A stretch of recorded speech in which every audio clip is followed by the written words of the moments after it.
Hello दोस्तों, स्वागत है आपका वीके स्टडी में। दोस्तों आज हम पढ़ेंगे औद्योगिक संबंध क्या है, औद्योगिक संबंध की परिभाषा, औद्योगिक संबंध के तत्व, औद्योगिक संबंध की उद्देश्य। दोस्तों इन सब को पढ़ने से पहले कुछ बातें जान लेते हैं जो ज़रूरी भी हैं।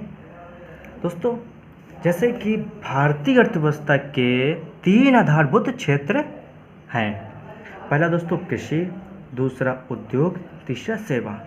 दोस्तों भारतीय अर्थव्यवस्था में कृषि का योगदान 15% होता है, उद्योग का योगदान 28% दोस्तों होता है, सेवा का योगदान 57% होता है।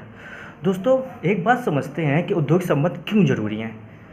दोस्तों अगर औद्योगिक संबंध अच्छे होंगे तो देश के स्तर में क्या प्रभाव पड़ेगा, उद्योग के स्तर में क्या प्रभाव पड़ेगा और समाज के स्तर में क्या प्रभाव पड़ेगा। अगर दोस्तों औद्योगिक संबंध अच्छे नहीं हैं तो दोस्तों क्या प्रभाव इसका पड़ेगा। जैसे कि दोस्तों हम एग्जाम्पल के तौर पे एक समझते हैं कि एक उद्योग है जहाँ पे नियोजक और श्रम के बीच में बहुत अच्छे संबंध हैं। तो दोस्तों उस उद्योग में क्या होगा, उत्पादन अधिक होगा। जब उत्पादन दोस्तों अधिक होगा तो दोस्तों नियोजक को लाभ अधिक प्राप्त होगा। जब दोस्तों लाभ अधिक प्राप्त होगा तो नियोजक टैक्स अधिक पे करेगा। जब दोस्तों नियोजक टैक्स अधिक पे करेगा तो दोस्तों क्या होगा, भारत की जीडीपी वृद्धि होगी। जब दोस्तों भारत की जीडीपी वृद्धि होगी तो दोस्तों क्या होगा, भारत का विकास अच्छे से हो पाएगा।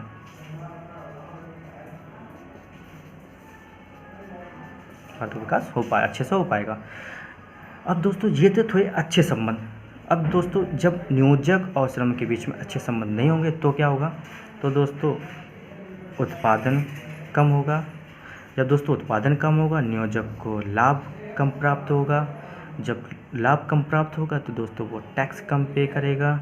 जब वो दोस्तों टैक्स कम पे करेगा तो जीडीपी कम वृद्धि होगी। जब दोस्तों जीडीपी कम वृद्धि होगी तो भारत का विकास कैसे अच्छे से हो पाएगा। दोस्तों एक एग्जाम्पल के तौर पे हम समझते हैं कि एक है दोस्तों स्टील की कंपनी जहाँ पे दोस्तों थाली बनती हैं। तो दोस्तों एक नियोजक ने श्रम को एक थाली बनाने के लिए एक चद्दर दी, जिसमें कहा गया नियोजक के द्वारा कि इसमें तुम्हें 5 थाली बनानी है या 6 थाली बनानी है। तो दोस्तों जब नियोजक ने श्रम को ये काम दिया तो श्रम ने अगर अच्छे संबंध होंगे तो श्रम क्या करेगा दोस्तों, 6 थाली तो बनाएगा और उसके साथ जो ये छोटी छोटी कटिंग बची है या थोड़ी सी ये बड़ी बड़ी जैसे कटिंग बची है तो उसको दोस्तों श्रम क्या करेगा, नियोजक को चम्मच बना के दे देगा या छोटे छोटे कटोरा बना के दे देगा, जिससे श्रम को या श्रम के द्वारा नियोजक को अधिक लाभ प्राप्त हो। ये दोस्तों अच्छे संबंध हैं। अगर दोस्तों अच्छे संबंध ना हुए तो क्या होगा, श्रम क्या सोचेगा, मुझे तो 8 घंटे का काम करना है और उसमें से मुझे अगर इसमें एक चद्दर में 6 थालियाँ बन रही तो वो 6 थाली बना के जो कटिंग है दोस्तों इसको फेंक देगा और कहेगा कि हमारे बाप का क्या जाता है, इसमें उसका कोई घाटा नहीं है। दोस्तों अगर अच्छे संबंध होंगे तो श्रमिक नियोजक को फ़ायदा होगा और नियोजक को जब फ़ायदा होगा तो श्रम को और दिवाली का बोनस मिलता है, उसको बोनस अच्छे से मिलेगा। तो दोस्तों श्रम और नियोजक के बीच में अच्छे संबंध होना देश का विकास भी अच्छे से होता है, जिससे टैक्स भी अच्छे से पे होगा, जीडीपी भी वृद्धि होगी। ये दोस्तों अच्छे संबंध होते हैं। दोस्तों एक एग्जाम्पल के तौर पे एक और समझते हैं कि गुजरात के हीरा कारोबारी साबजी भाई ढोलकिया जो दोस्तों हर साल दिवाली के दिन जो बोनस देते हैं, तो साबजी भाई ढोलकिया दोस्तों श्रमिक को कभी गाड़ी देते हैं, श्रमिकों के माता पिता को तीर्थ यात्रा का टिकट भी देते हैं, क्योंकि दोस्तों यहाँ पे नियोजक और श्रम का अच्छे संबंध है। और जब अच्छे संबंध होते हैं तो नियोजक और श्रम के बीच में तालमेल बहुत अच्छे से बैठता है। जिससे अगर नियोजक ने उसको गाड़ी दिया, उसको घर दिया या तीर्थ यात्रा के टिकट दिया, तो उससे नियोजक को क्या फ़ायदा होता है दोस्तों? जैसे नियोजक के द्वारा जो श्रमिक होते हैं वो 8 घंटे काम करते हैं। जब दोस्तों 8 घंटे जब ये काम करते हैं, कोई भी काम ऐसा रह जाता है जिसको काम मतलब 8 घंटे में नहीं पूरा हो पाता है और लगता भी है कि आधा घंटा 1 घंटा में पूरा हो जाएगा, तो दोस्तों श्रमिक बाकायदा कुछ भी सोच विचार करके वो अपना 1 घंटा एक्स्ट्रा कर देते हैं, जिससे श्रमिक को यह एहसास हो जाता है कि नियोजक को अधिकतम लाभ प्रदान होगा। जब अधिकतम लाभ प्रदान होगा तो मालिक हमें अच्छा सा बोनस देंगे। ये होते हैं दोस्तों अच्छे संबंध। और ये ज़रूरी क्यों होते हैं दोस्तों? अब देखते हैं हम लोग इसकी परिभाषा, इसके उद्देश्य और दोस्तों इसके तत्व। दोस्तों उत्पादन के कार्य में सामाजिक संबंध बनता है, उसे औद्योगिक संबंध कहते हैं। दोस्तों क्या बनता है? सामाजिक संबंध। किसमें? उत्पादन के कार्य में जो सामाजिक संबंध बनता है उसे औद्योगिक संबंध कहते हैं। जैसे कि दोस्तों एक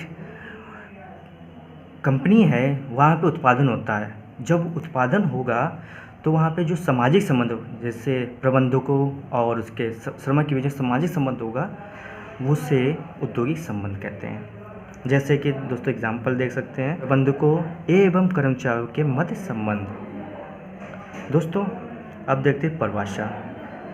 अंतर्राष्ट्रीय श्रम अध्ययन संस्था द्वारा ये एक परिभाषा दी गई है। औद्योगिक संबंध में उत्पादन में सामाजिक संबंध का बोध होता है, उसे औद्योगिक संबंध कहते हैं। आइए दोस्तों अब औद्योगिक संबंध के तत्व देखते हैं। औद्योगिक संबंध के तत्व नियोजक से उत्पन्न होता है। क्या दोस्तों उत्पन्न होता है? औद्योगिक संबंध नियोजक से उत्पन्न होता है। जैसे कि हम लोग पहले देख भी चुके हैं कि जो संबंध होते हैं वो नियोजक से उत्पन्न होते हैं। जब नियोजक अच्छा बर्ताव करते हैं श्रमिकों के साथ, तो श्रमिक उसी तरह से काम भी वो करते हैं। दोस्तों यह विभिन्न पक्षकारों के मध्य सामूहिक संबंध है। व्यक्तिगत संबंध आ सकता है लेकिन उतने महत्वपूर्ण नहीं है। जैसे कि दोस्तों कोई कंपनी है, उसमें सामूहिक के मध्य संबंध हैं। व्यक्तिगत या श्रमिक है, उसका अच्छे से मालिक के साथ संबंध है, तो वो संबंध औद्योगिक संबंध नहीं कहलाएगा, वो व्यक्तिगत संबंध है और ये इतने महत्वपूर्ण नहीं होते हैं। अब दोस्तों देखते हैं, प्रभाव समाज पे पड़ता है जिससे राज विनियमित करती है।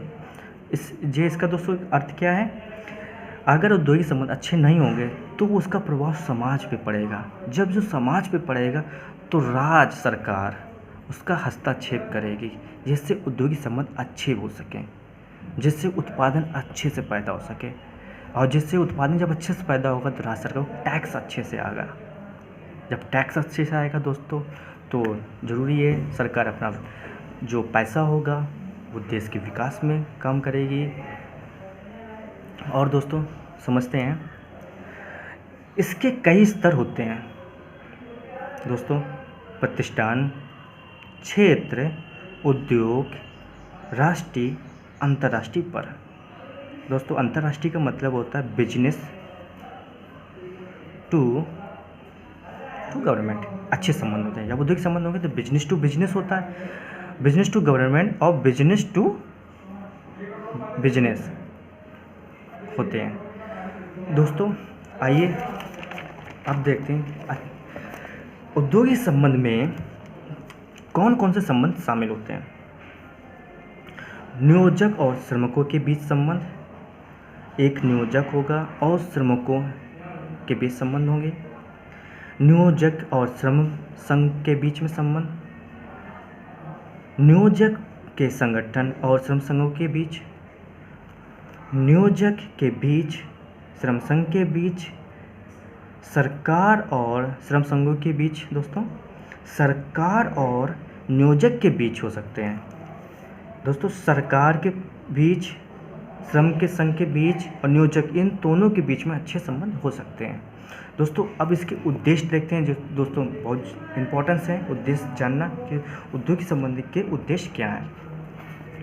आइए दोस्तों देखते हैं। दोस्तों जैसे कि श्रम तथा प्रबंधकों के हितों एवं अधिकारों की रक्षा। क्या होता है उद्योग संबंध से? श्रमिकों का और प्रबंधकों का हितों के एवं अधिकारों की रक्षा करता है। ठीक है दोस्तों। और दूसरा दोस्तों, श्रमिकों का और प्रबंधकों के बीच अच्छे संबंध की स्थापित करना। इससे दोस्तों जब दोस्तों अच्छे संबंध स्थापित होंगे तो दोस्तों क्या होगा, कंपनी में विवाद का रोकथाम होगा।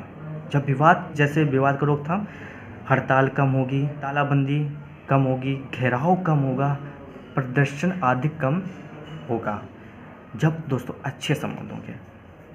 और जब ये सब तालाबंदी नहीं होगी, हड़ताल नहीं होगी, घेराव नहीं होगा, तो दोस्तों शांति वातावरण का उत्पादन होगा।